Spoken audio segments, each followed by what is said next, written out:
Hello, everybody. It's me, Eric.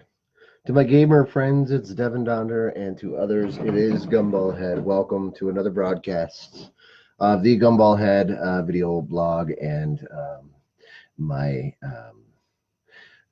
addition to the webpage. Looks like we're having some problems on the personal website, but that's okay. We'll get through it. We'll work through it. I really have to figure some stuff out technologically. There are some things in here that create issues with this with the broadcast sometimes. So I'm looking into additional options, newer options that have to do more um, with technology. As far as Vimeo, I saw Vimeo. You can simulcast across multiple platforms at the same time. So I'm looking into some of those things. I've been really busy, but I'm going to try to get things worked out to where our broadcasts are a little bit smoother and the editing software is a little bit better. So that being said, still doing the archaic methods here. We're doing dual broadcasts, two Facebook pages at once. Eventually, they end up on the Gumball Head webpage. And I use my phone and my tablet to broadcast. And we're going to try to reduce that down to one object. Obviously, here on the Gumball Head, this is a better broadcast than this, but they both work because I get to see myself on the screen and you guys get to see me. So, welcome to another broadcast. Thank you so much for being here. The people that are already in here, thank you. Welcome. New viewers, thank you for watching and keep coming back. Keep coming in and checking things out. So a couple things we want to get out of the way real quick and just kind of move through. The first thing is I have updated the Gumball Head page for those people that do watch these videos. They are also broadcast or they're also um, copied and they are on the Gumball Head webpage. That Gumball Head webpage is gumballheadkzoo.wordpress.com. I encourage you to stop in and take a look. Usually these videos are accompanied by a quick little vlog or a quick little blog, little jotting about the video broadcast, and you get to see some of my writing. It's a little bit more intense than my speaking style. There's schedule on there of upcoming events, including the broadcast, a little bit of the past stuff too. There's a Gumball Head store coming soon. If you just check out the page, just go in there and tinker around with the page, take a look at it. I updated it on Sunday, did some more colors, did some new colors. I'm still going to be tweaking it, but as of right now, it's a lot more visually appealing than the black and white logo. So yeah, I'm not trying to plug anything. I'm just letting everybody know I updated it. So if you do go to the web page, it might be a little bit more appealing now, so than it was in the past. Anyways, hello and welcome. I've said that multiple times, but I just cannot express my gratitude to everybody that comes in here every day, and all of the people in Facebook land and real life land that support me in my recovery. And you guys are fucking awesome, and I love every single one of you. There's this broadcast that's on Facebook. They broadcast, I think, every night at 9 o'clock. And I think it's 8 o'clock Central Time. I don't know how that works, but they're in Chicago called Chicago Hope Dealers. And I try to watch those guys every night, just for a few minutes. They broadcast for like an hour and a half. They're phenomenal. They are recovering addicts. They talk about all of these things. They bring people up on the screen. They do interviews. They have a chat room where people can talk. And I thought that was a pretty neat concept. So how does this tie into normalcy? Well, I'll get to that. So just stand by. This all actually ties it together. We all know how the Gumball Head works. So, but anyways, it was kind of neat because there was interaction. There's interaction in there. However, the downside to that is not everybody that participates in Gumball Head is actually active addiction.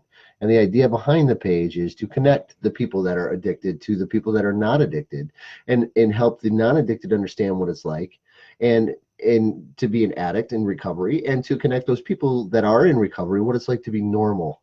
See, told you I was tying it in tonight. Tonight's subject is returning to the chaos and normalcy. I do have a blog on the Gumball Head page that is titled this, but I never had a video because we've only been broadcasting like 12 weeks now, or 8 weeks, or whatever it is.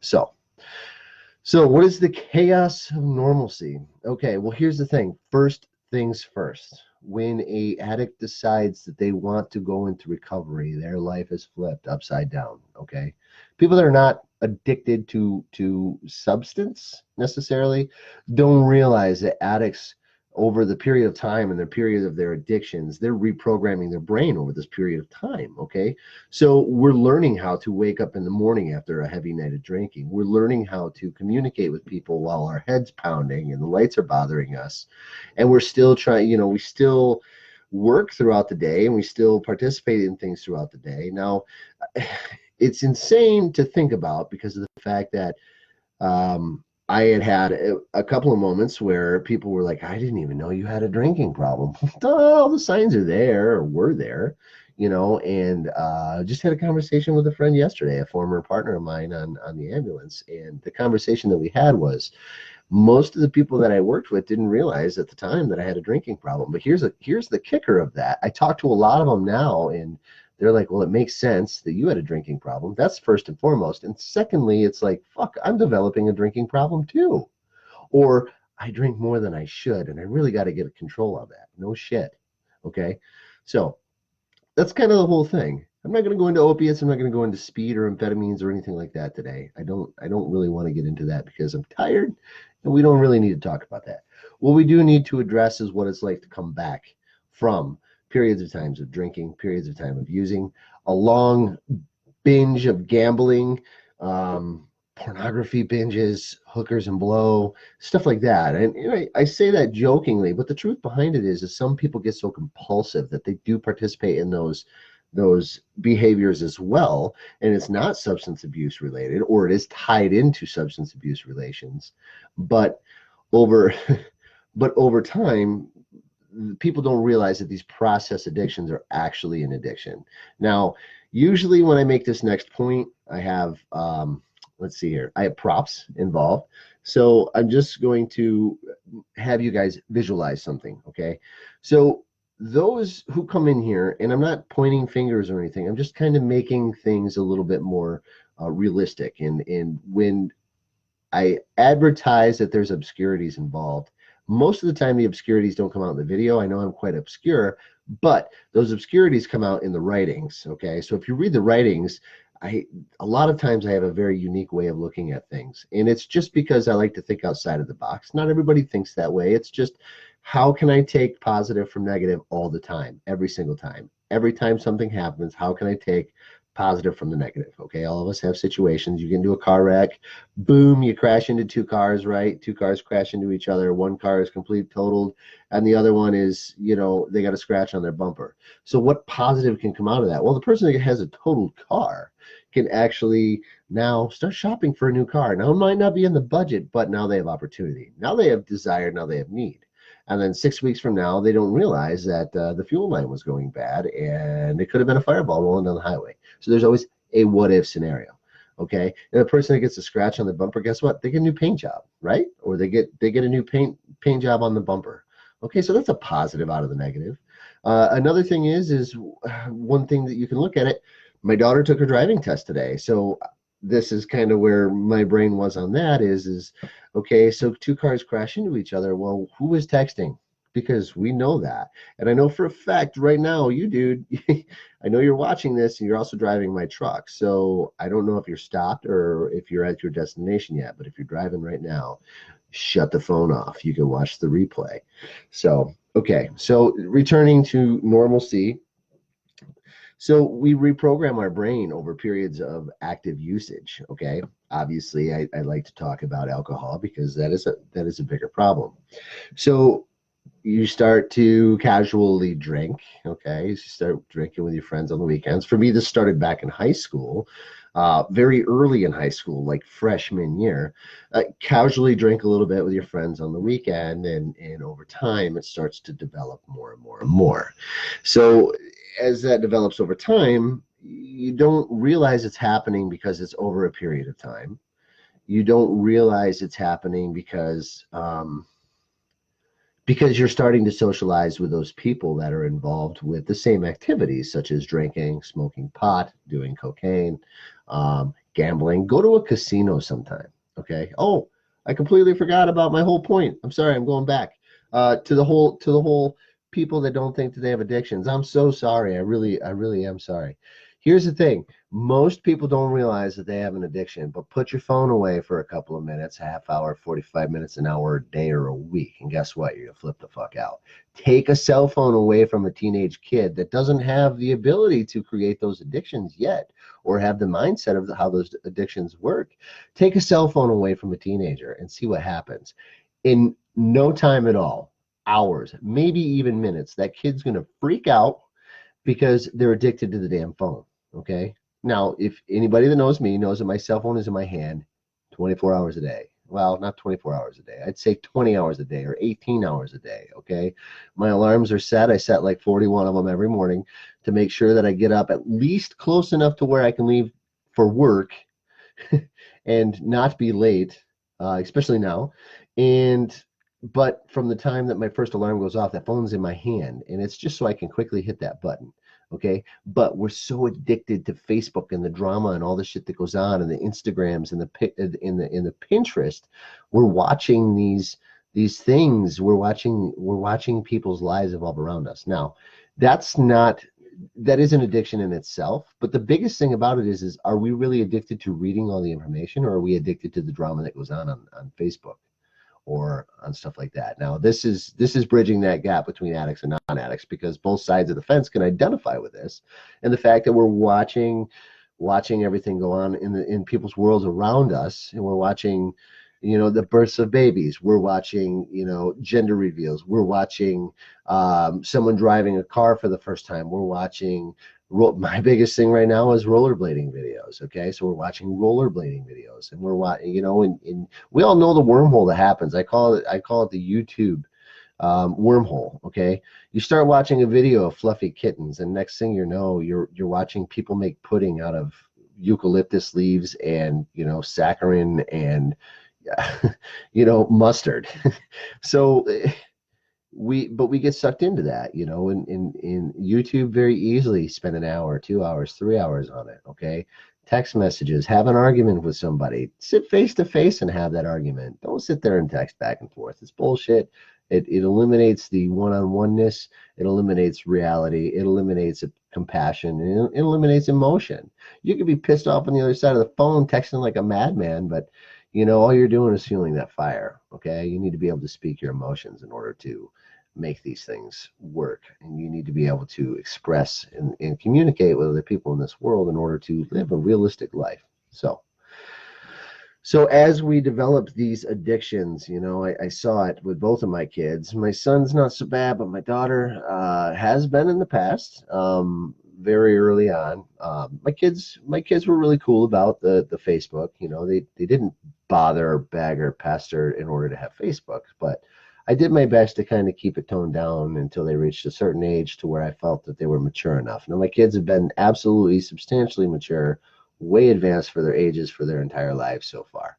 Okay. And I think a lot of that has to do with the fact that I've eliminated a lot of that parenting or a lot of that overbearing attention to my kids and let them live their lives and be their own people.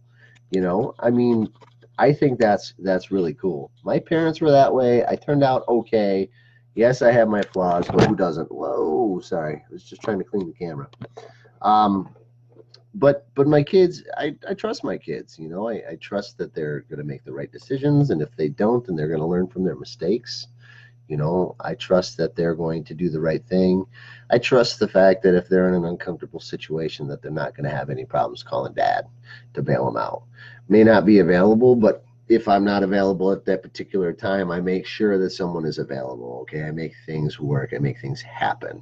And I think that my kids understand and respect that from me. So, and I love the kids, the way that their minds work. They're brilliant children, and I think all the parents out there will feel the same way about their children. So that's where we're tying that gap together is reality and fantasy. Grand Theft Auto. We talked a little bit about it last week. I don't want to get back into that. If you want to see that, go and watch the video. But But we talk about that fantasy and that reality. In real life, you know, if we think about those people that use substances, in my case, I was a paramedic and I used substances to numb my brain. And those substances really did a damn good job over the period of time, but it got worse and worse and worse to where I was drinking more and more and more. And your mind is, I got to get up and go to work. And after I get done working, I'm going to drink, you know. And there's people that wake up that are heroin addicts. I got to go to work, maybe a lunch break. I'll take a couple of Norcos. And when I get out of work, I can get hammered. So in gambling, I can't wait till payday so I can go to the casino, or I can't wait until payday so I go buy my scratcher tickets or buy my lottery tickets. I mean, we've all been in line behind somebody at the gas station that wants to buy 50 easy picks, but they're picking all the numbers. And it's like, come on, dude, seriously, let's go. So we all know those people, okay? And what a lot of us don't know is those gamblers that you know, oh, my mortgage is due this week. I'm going to go to the casino. You know, I'm going to just take $100, and next thing you know, you got a second mortgage on your house, and you're $150,000 in the hole. I haven't experienced it myself, but that's why I stay out of casinos, so I don't experience that myself. That addictive personality, I think that term is bullshit. That's my opinion. It's not a personality. It's not a personality trait. It's not a personality defect. Addiction is addiction. It's a learned habit, okay? And it can be grandfathered in. Yes, I do think that it could be genetic.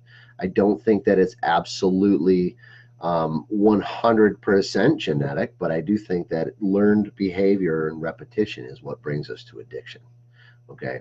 So this is an awfully big buildup to our topic tonight, the chaos, returning to the chaos of normalcy. But there's a lot of information here to understand. Yes, they do. All right. Sorry, got a text message. Got a son. My son's running an errand for me. Completely forgot to turn my phone on Do Not Disturb, but we're back in action now. So sidetracked. I apologize. So we get to that point where we have to make that decision to make a change in our lives. Okay, we have to make that determination in order to change the behaviors, change our activities, change our thought process, and we need to rewire our brains. Okay, how hard is that? Okay, well, as I was saying earlier, take a cell phone. Take a cell phone away from a kid, and you see the early onset aspects of addiction. Okay, kids get agitated, they yell at you, they say things that they don't mean, they project, and they get angry. I'd be the same way if my cell phone, like if I went one day without my cell phone service, I'd freak the fuck out. I had a very hard time on the cruise when we didn't have any service. I made it a very big point to make sure that I had Wi-Fi access and I had cellular access. Now I used the Wi-Fi more than anything, but still, I mean, it cost a lot of money for that week, but I had to make sure I had my phone because I knew I was going to be in an uncomfortable situation and I needed an outlet in the event that things didn't work out in a positive way for me. So that was important for me. And I had people that I needed to talk to. I had people that I wanted to talk to. I had to stay in communication with my core group of people. So we can relate to cell phones, right? I think we can agree to disagree or agree to agree on this. We can relate to cell phones, and same thing with addiction. It doesn't matter what the underlying condition is. That's the first thing, is understanding that we have a problem. And I'm not going to go through the 12 steps of recovery. I'm not going to go through the 8 steps of Buddhist recovery. I'm just going to scratch the surface here so we can understand things a little bit better. Okay, so non-addicts, you got to understand we got to reprogram our brain because we've worked so hard and spent so much time accommodating and adjusting our lives to accommodate alcohol, accommodate drugs, to accommodate risky behaviors, to accommodate the things that we do that aren't necessarily good for us. Okay, but we worked very hard at working those things into our lives because we're doing something that we want to do, even though it's not healthy for us. So how do we make that shift? How do we make that change? We first of all make up our minds that we're going to make that change, okay? And then secondly, we're going to make up our minds that we're going to do whatever it takes to make that change, okay? We've seen movies like the movie Trainspotting when they go through the withdrawals, or you've heard stories, or you read books, or you've seen Facebook posts about withdrawals and stuff like that. I'm lucky I didn't have those. I got cranky and irritable, um, and I thought about it all the time, and I even say it now. I never think about having a drink throughout the day until I walk out of a meeting, and then it's like, shit, I really wish I had a drink right now. But I don't, and I don't go out and drink. It's just that thought process doesn't really hit me anymore uh, in this period of time away, to where I feel like I actually have to drink, because I know the underlying things. I know the things that happened with my body when I went through that transition, and I know that my life is better off without it. I'm a lot more clear headed. I'm a lot more mindful. I'm a lot more proactive. I'm a lot more reactive, and I'm a lot more active in general. Okay, I'm active in the recovery community. With this, I'm active in Buddhist recovery program. I'm active in AA. I'm active in, doing house projects for the longest time there. I just didn't want to do them anymore, because all I want to do is get shit faced and exist on my PlayStation controller, an addiction that I have as well. So we have to reprogram our brains. How hard is that? Well, you don't just decide one morning when you wake up that I'm going to quit drinking, or I'm going to quit smoking crack, or I'm going to quit masturbating. You don't just wake up in the morning and decide that. There's thought process that leads up to it.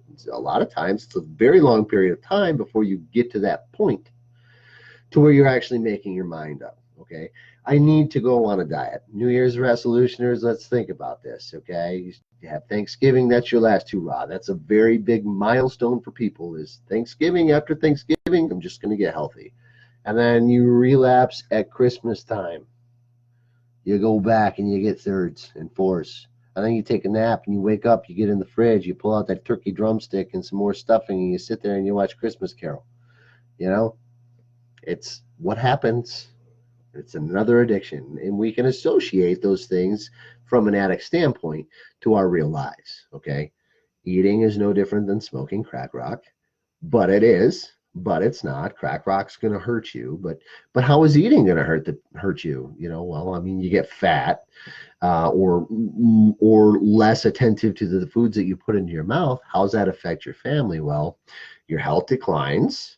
You are less fit. You're less active.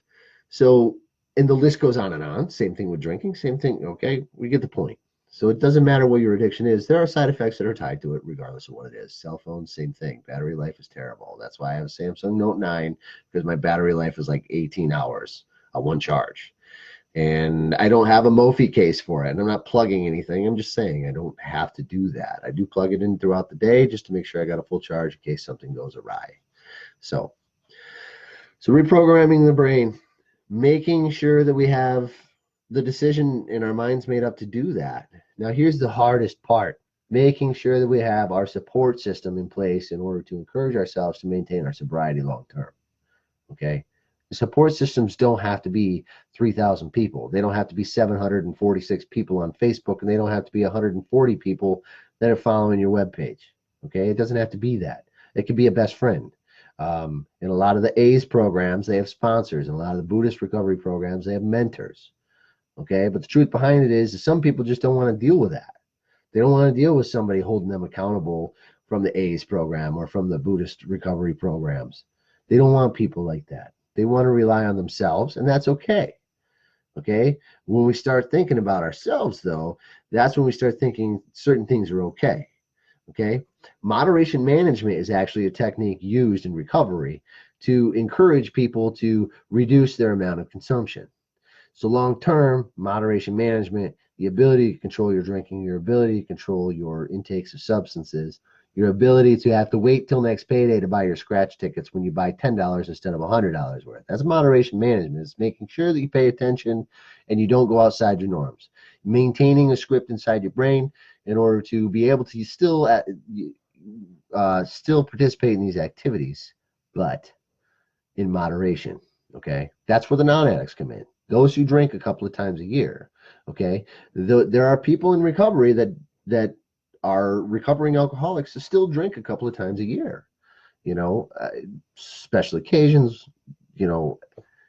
however they do it. Okay, moderation management works for some, it doesn't work for all. I have the same stance on moderation management as I do on marijuana. If you want to do it, do it. If you don't want to do it, don't do it. Okay, do I think it's a good idea? No, it's not for me. If it works for you, it works for you, and that's what's great about it. Go ahead. Same thing with SMART program. You know, there's a lot of different programs out there in recovery. So we're here. Here we are. We're at the decision to do it. We're at the planning stage. We're at the ensuring that our support group is in place. Okay. What we don't think about when we decide to go into recovery the first time. The first time is the most important because there's a lot of things that we don't know. And the worst part about that is there are a lot of things that we don't know. Okay. And this is where that chaos and normalcy comes in. You've spent so much time in your life drinking every single day or drinking over a period of time. Now, what do you do when there's no more alcohol? What do you do to entertain yourself? What do you do to numb that pain? What do you do to think about how do you think? How do you act? How do you do? You know, so you spent your lifestyle or your entire life changing your lifestyle around alcohol. I know a lot of people that as soon as they get out of work, they're at the store on the corner and they're buying 22 ounces of beer. They're going to go home and drink. They already know that, you know, and then a little while later, they're back at the store buying more beer. You know, in my opinion, if you're going to go to the store and buy 2 beers and go home and drink them, and then go back and buy 2 more beers, why didn't you buy 4 beers in the first place? Well, because I'll drink them. No shit. Now you're driving drunk. I mean, realistically, let's think about those things. Okay, that's not moderation management. That's poor planning. So anyway, so how do we change? How do we go back to that normal lifestyle? You know, how do we remember those things that we liked to do before alcohol, drugs, or process addictions took over our lives? Well, it's investigation.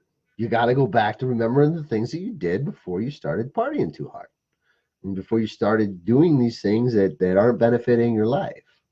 My first major time in recovery was I thought, hey, I'm going to go back to school. So I went back to school. I became addicted to school. You know, I've got a substantially great high GPA, and when I graduate, as of right now, I'll graduate with honors. It's just because I have nothing better to do than do homework, you know, and focus on things. Not that I don't have anything better to do, but I need to focus my energies on something. And focusing my energies on things like schoolwork is imperative for me. Okay. So returning to that normalcy is reprogramming the brain long term. Okay.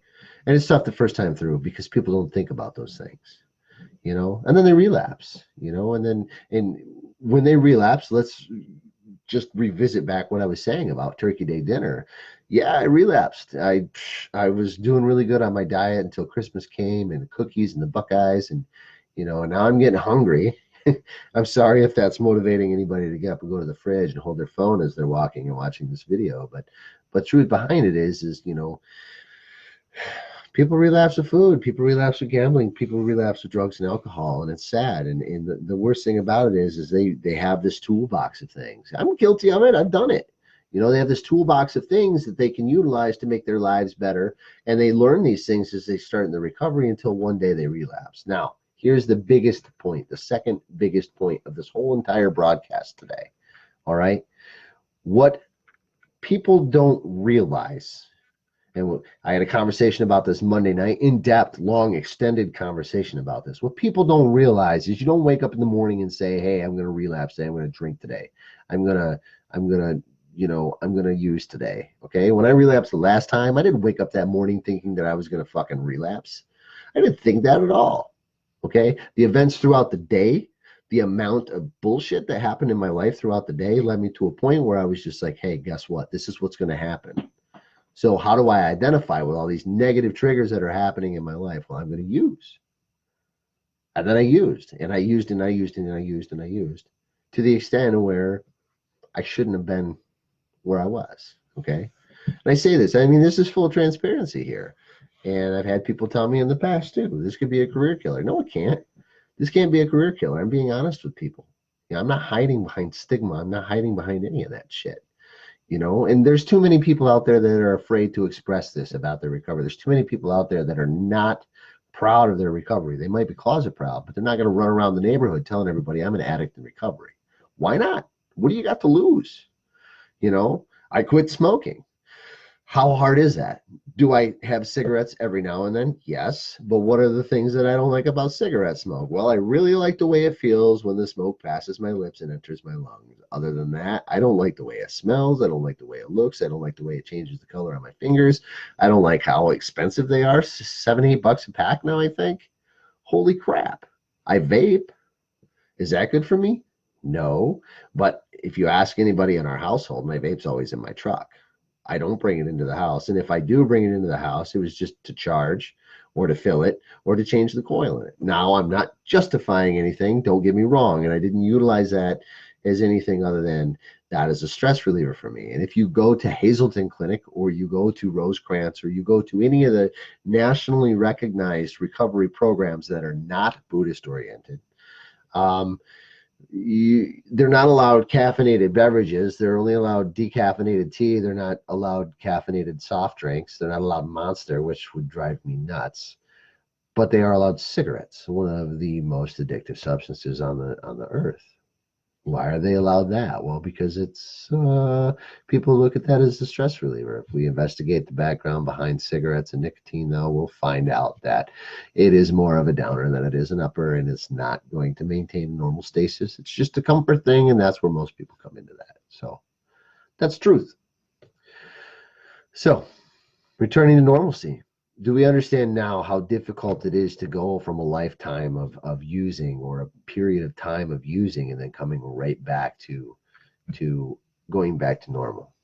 When people told me you just need to quit drinking, you need to quit drinking, you need to quit drinking. No, it's not that simple.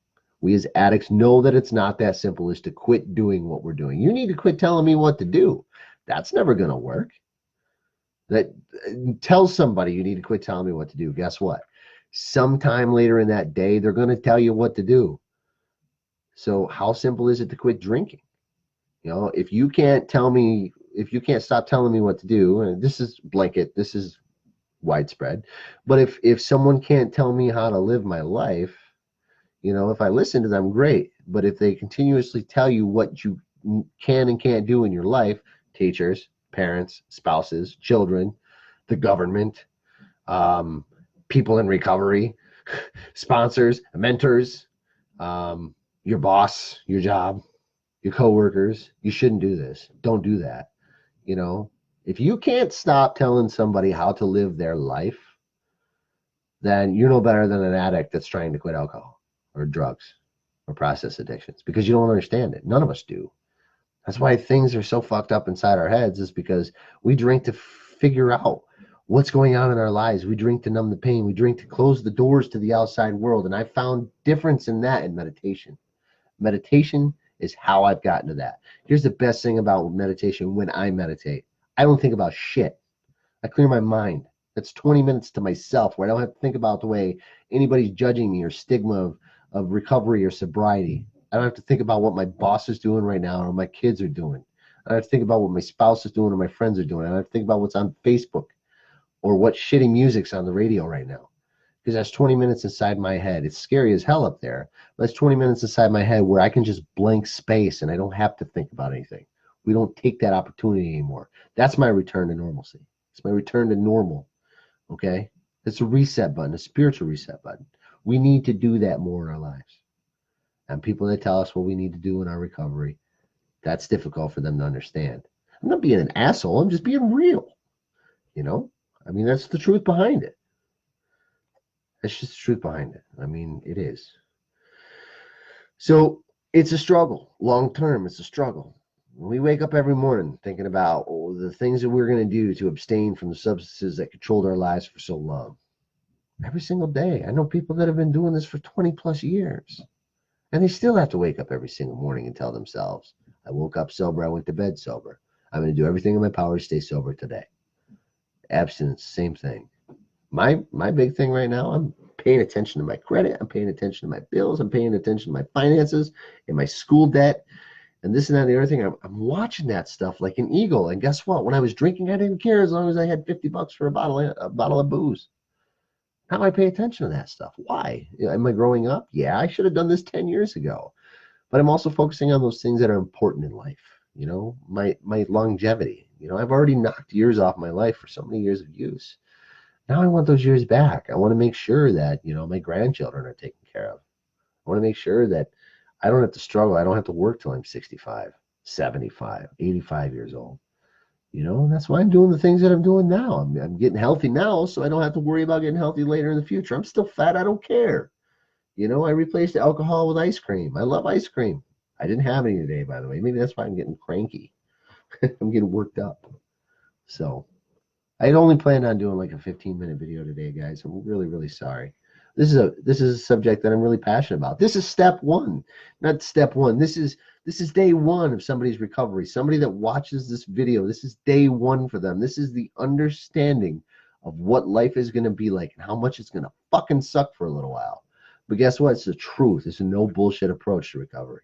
You're going to see it. You're going to feel it. You're going to experience it. Whatever you got to do, stay strong, stay focused, stay sober, do what you got to do. I love every single one of you. Every single one of you guys watching this video. And with that, I'm going to part ways. I hope you all have a good night. If you have any questions, as usual, go ahead and shoot me a text, shoot me a message in the DMs. Please go check out the website.